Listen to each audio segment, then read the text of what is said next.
যোজনা নিয়ে আপনার কি হয়েছে পুরো বিষয়টা আপনি একটু বলুন। আমার নাম সাইদা বিবি খাতুন, আমার দর্জিপাড়া বাড়ি।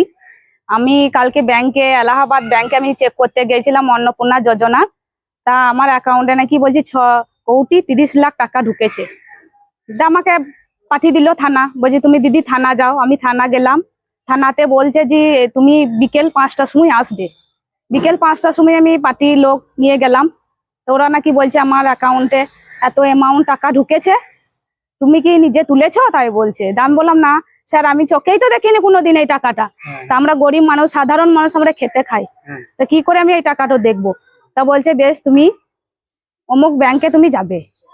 হ্যাঁ, 5টার সময় আমাকে সাইবাদি ব্যাংক যেতে বললো, সাইবার থানা যেতে বললো। আজকে 5টার সময় আপডেট করে একটা দরখাস্ত লিখে নিয়ে যেতে বললো। হ্যাঁ, তোমাকে থানা পাঠিয়েছিল কারা? আমাকে থানা ব্যাংক থেকে লোক পাঠিয়েছিল। থানার লোক বলছে যে তুমি একবার ব্যাংকে জিজ্ঞেস করো কিসের লেগে তুমি এত টাকা তোমার ব্যাংকে কেনে এলো। ব্যাংকে জিজ্ঞেস করছি তো বলছে আমরা ঠিক বলতে পারবো না, তুমি থানাতেই জিজ্ঞেস করো। থানাতে জিজ্ঞেস করলাম, থানাতে ওই একই কথা বলছে যে তোমাকে তোমার অ্যাকাউন্টে অ্যামাউন্ট ঢুকেছে তো 6,30,00,000 টাকা, তুমি কোথা পেলে টাকা? হ্যাঁ, 6,30,00,000 টাকা ঢুকেছে। এখন কি বলেছে দিয়ে পুলিশ? এখন বলছে যে সাইবাদিক থানা যেতে বলছে। হ্যাঁ, আজকে যাবেন? দরখাস্ত, হ্যাঁ আজকে যাবো আমি। ওই 12টার সময়।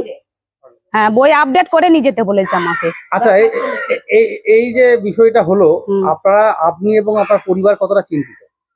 আমরা অনেক চিন্তিত, আমাদের সারা রাত ঘুম হচ্ছে না এই টেনশনে। আমাদের গরিব মানুষ খেটে খায়, আমার বর বাইরে থাকে। এবার যেতে আমরা কোনো সময় টাকা অ্যাকাউন্টে পাঠাই বা কিছু, তা আমাদের তো এই টাকা আবার কেটে নিবে না, এই কোনো মানে আছে? আমাদেরকে ফাঁসি দিবে না কি হবে? আমরা প্রচুর টেনশন আছি। যে আপনার নাম বলুন প্রথমে এবং কি হয়েছে সেটা বলুন। সবুজ বিবি। হ্যাঁ, কি হয়েছে বলুন। বোলপুর দর্জিপাড়া বাড়ি। আমাদের ছেলেরা বাইরে থাকে, খাটা খায়, আমরা সব জানি না।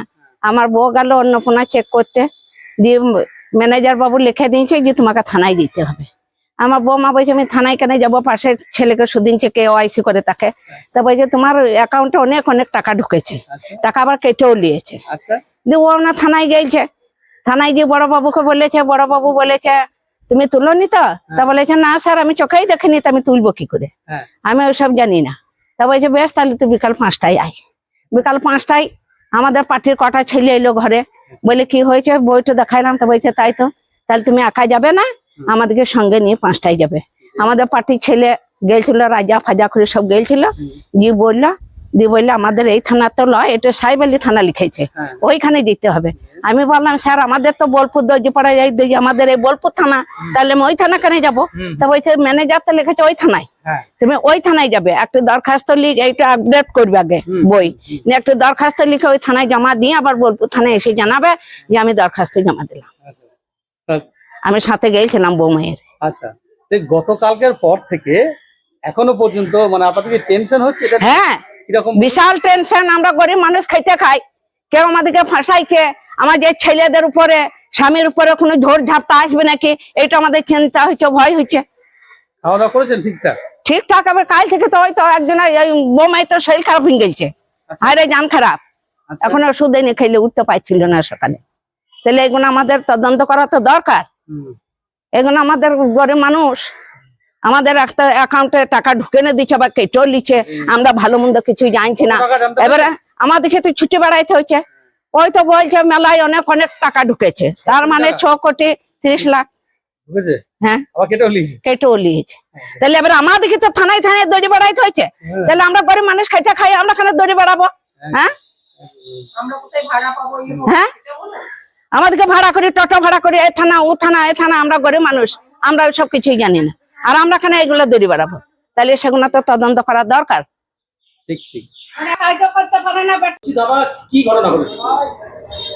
কালকে সাইদা বিবি খাতুন নামে এক মহিলা, দর্জিপাড়া নিবাসী, উনি আমাকে বলেন, অভিযোগ করেন যে তার ব্যাংকে নাকি অ্যাকাউন্টে হরগুলতলা যে ইন্ডিয়ান ব্যাংক যে শাখাটি আছে, সেই শাখায় তার 6 কোটি সামথিং কিছু ক্রেডিট হয়, অ্যামাউন্ট ক্রেডিট হয়। তো শুনে তো আমার জিনিসটা ভালো লাগেনি। তো আমি সঙ্গে সঙ্গে, যেহেতু আমি বোলপুর সাংগঠনিক জেলার সংখ্যালঘু মোর্চার সভাপতি, এবং ঘটনাটি ঘটেছে সংখ্যালঘু মানুষের ওপরে, তাই আমি ওনাকে নিয়ে থানায় যাই। থানা বলেন যে সাইবার ক্রাইমে একটি রিপোর্ট করতে। তো আমাদের সব সহযোগিতা, অবশ্যই ভালোভাবে সহযোগিতা ওনারা করেছেন। আমি ওনাকে নিয়ে বেরিয়ে আসি। বেরিয়ে আসার পর উনি একবার অনলাইনে চেক করলেন। চেক করার পর দেখা যাচ্ছে যে ওনার ওই অ্যামাউন্ট যেটি ঢুকেছিল সেটা ডেবিট হয়ে গেছে। এখন মাত্র 78 টাকা পড়ে আছে। তো এটা কি হচ্ছে, আমি ব্যাংক কর্তৃপক্ষের কাছে একটু পরেই যাব যে বিষয়টা জানতে, যে এটা কেন হচ্ছে, সাধারণ মানুষের ওপর এরকম দায়ভার চেপে যাচ্ছে, এটা কেন হচ্ছে। আমি একবার যাব, অবশ্যই আমি জানবো। টাকাটা কিসের জন্য ঢুকেছিল? সেটা তো এখন উনি জানেন না। উনি আপডেট করতে গেছিল, কিন্তু আপডেট করেননি ওনারা। আপডেট করতে গেছিল? উনি অন্নপূর্ণা যোজনার টাকা ঢুকেছে কিনা সেটা দেখার জন্য আপডেট করতে গেছিল, কিন্তু ওনারা আপডেট করেননি। ওনারা বলেছেন যে আপনার অ্যাকাউন্টে এত টাকা ঢুকেছে। কে বলেছে? ওখানে যিনি ছিলেন কম্পিউটারে, এবার কে বলেছেন আমি সেটা ব্যাংকের লোক, অবশ্যই ব্যাংক বলেছে, অবশ্যই ব্যাংক বলেছে আপনার অ্যাকাউন্টে 6,30,00,000 সামথিং কিছু, যাই হোক একটা অ্যামাউন্ট ঢুকেছে। হ্যাঁ। তো ওনারা চঞ্চল হয়ে যান যে আমার এত টাকা এলো কোথা থেকে, সঙ্গে সঙ্গে আমাকে জানান। আমি থানায় নিয়ে যাই, থানায় নিয়ে গিয়ে রিপোর্ট করি। ওনারা বললেন লিখিত অভিযোগ করতে। লিখিত অভিযোগ করার আগে উনি সার্চিং করে দেখছেন যে টাকাটি আবার ডেবিট হয়ে গেছে। কখন ডেবিট? ডেবিট আশা করি হয়তো দুপুরের মধ্যেই হয়ে গেছে। ঠিক আছে।